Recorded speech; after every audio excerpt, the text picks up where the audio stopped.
Hi, guys. It's me again. It's Carlita Maria. And today I want to talk to you about a hot topic, actually, that's out in the news right now. And it's quite, how would we say, it's a very sensitive topic. And that issue is Black Lives Matter, and all lives versus all lives matter. Um, this topic was given to me actually by someone that wanted to discuss this, and they asked me what did I think about it.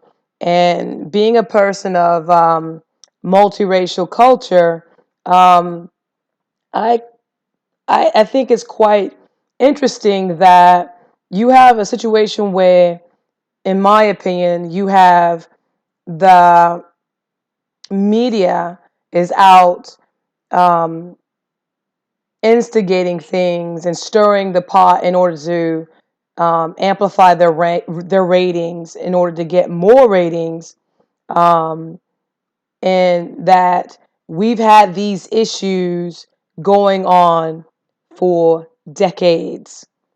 We've had issues of racism, colorism, violence, killings, and deaths, maimings, and injuries for years.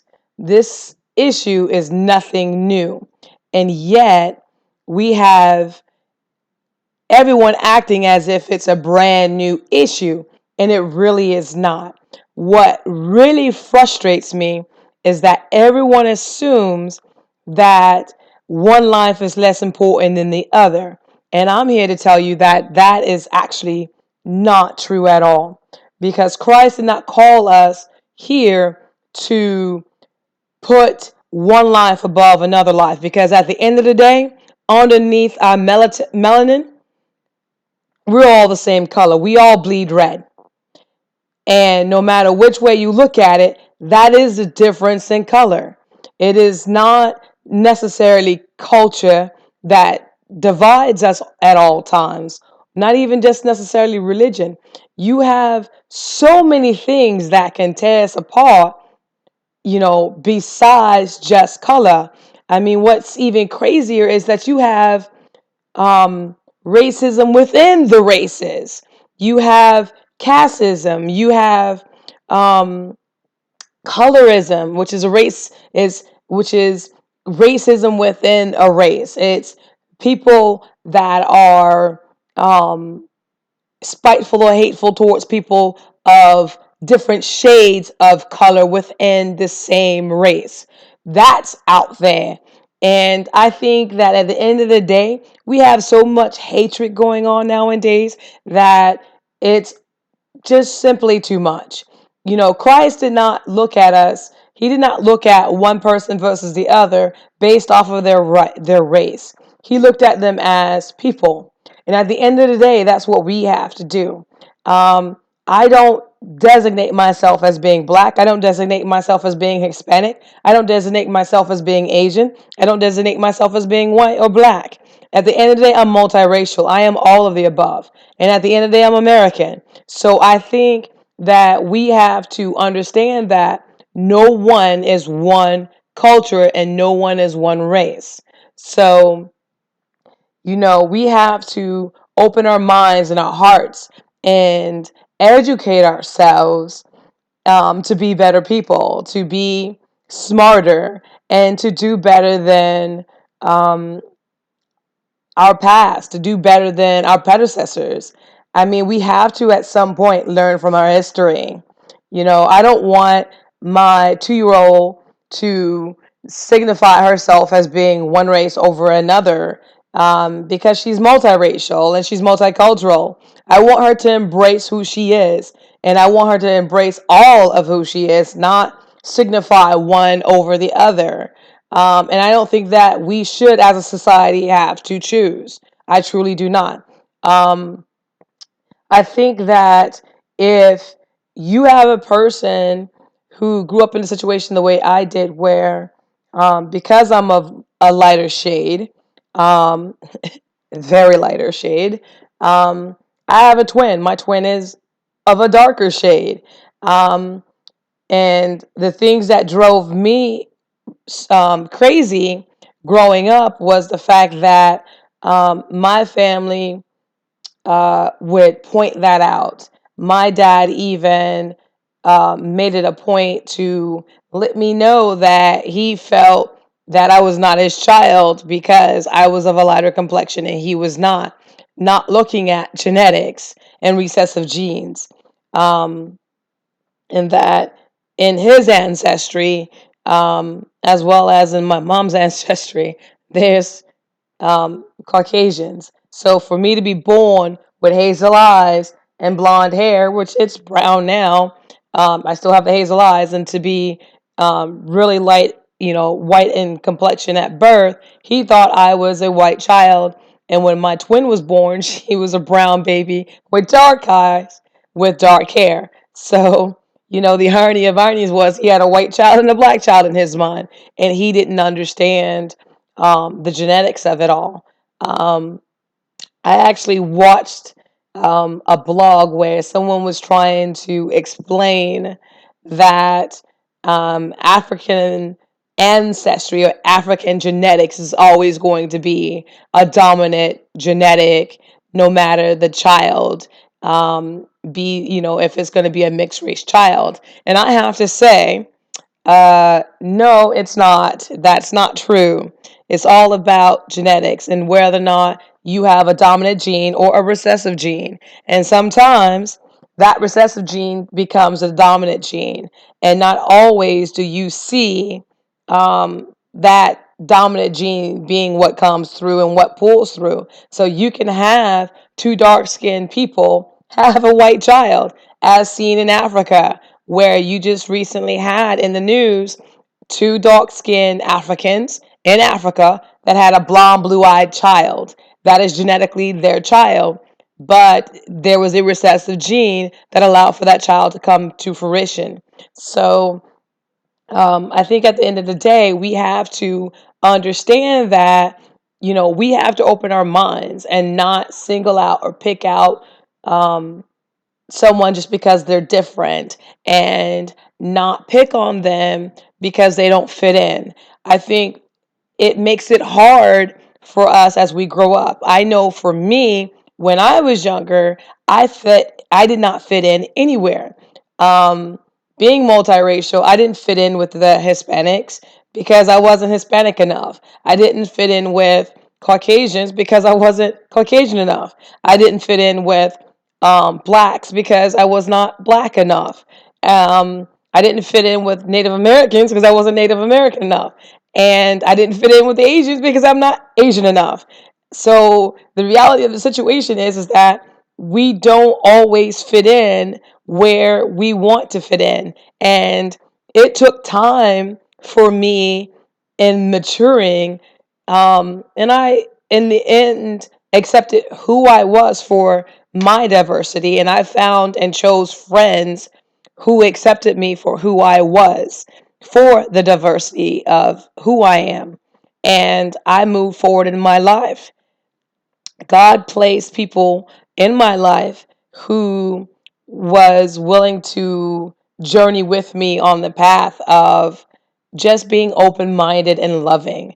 And I think that we all can find people out there that's going to be willing to be loving to us, as well as there are going to always be those out there who hate us, who do not like us, and there is no earthly reason for them not to like us, and we don't necessarily comprehend it. Have I experienced racism? Yes, I did. Yes, I have. I experienced racism at a very young age. I had someone, for example, that did not know that I was mixed race, and they thought and assumed because I was blonde and with hazel eyes and light complected that I was Caucasian. They assumed it and did not ask.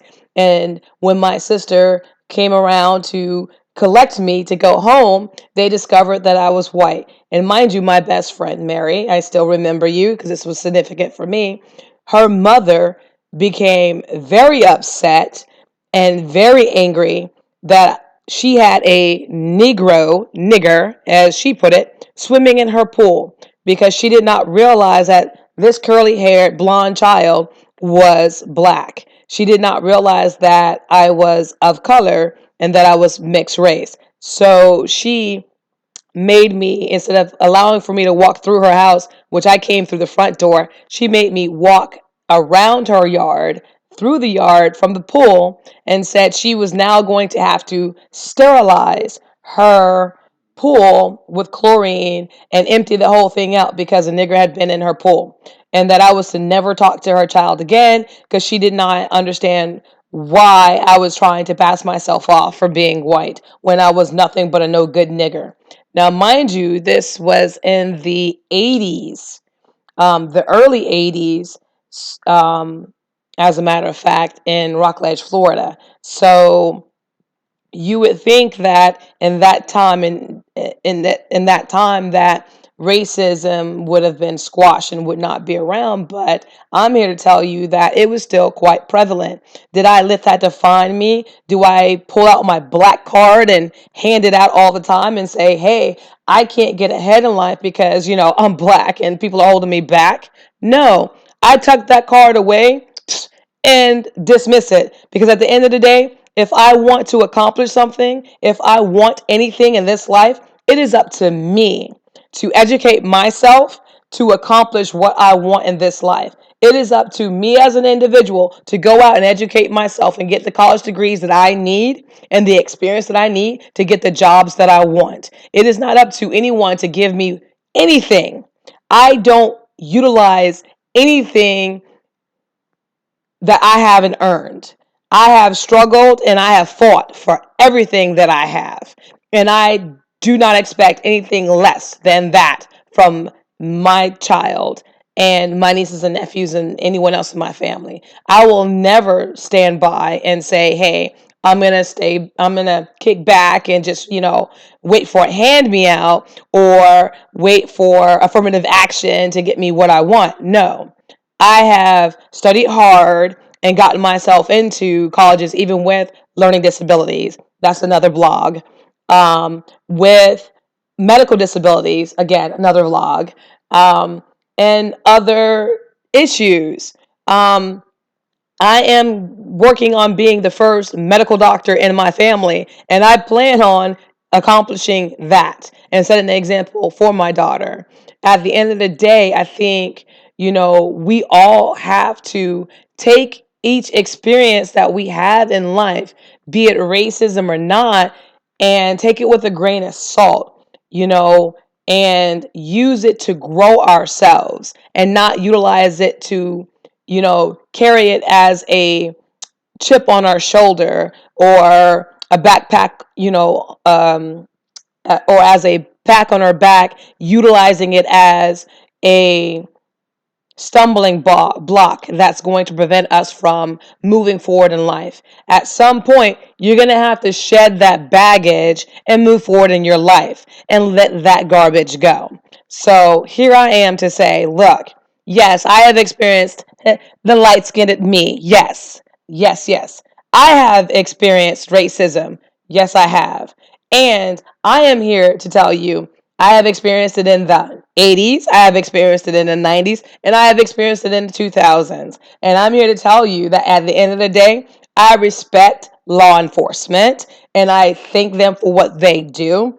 I respect the military because I have served nearly 20 years in the military, and I respect those that are appointed over me, and I respect my president. But at the end of the day, I know that if I want to make a difference, I have to get my behind out there and vote. No one can sit up here and say that they don't like what's going on when they're not out there making their voice be heard through voting. If you're not voting, then you have no means of complaining. So at the end of the day, let's be real, people. We all have to grow up and get over ourselves. Yes, racism's out there. Be you light or dark, male or female, racism's out there. It's up to us to change our attitude and to understand that, yes, we may have to experience it, but we don't have to accept it and have that brought into our spirits. We can release that back and turn that negative into a positive and use that to strive forward in life and not let that hinder us. Because at the end of the day, that's what counts.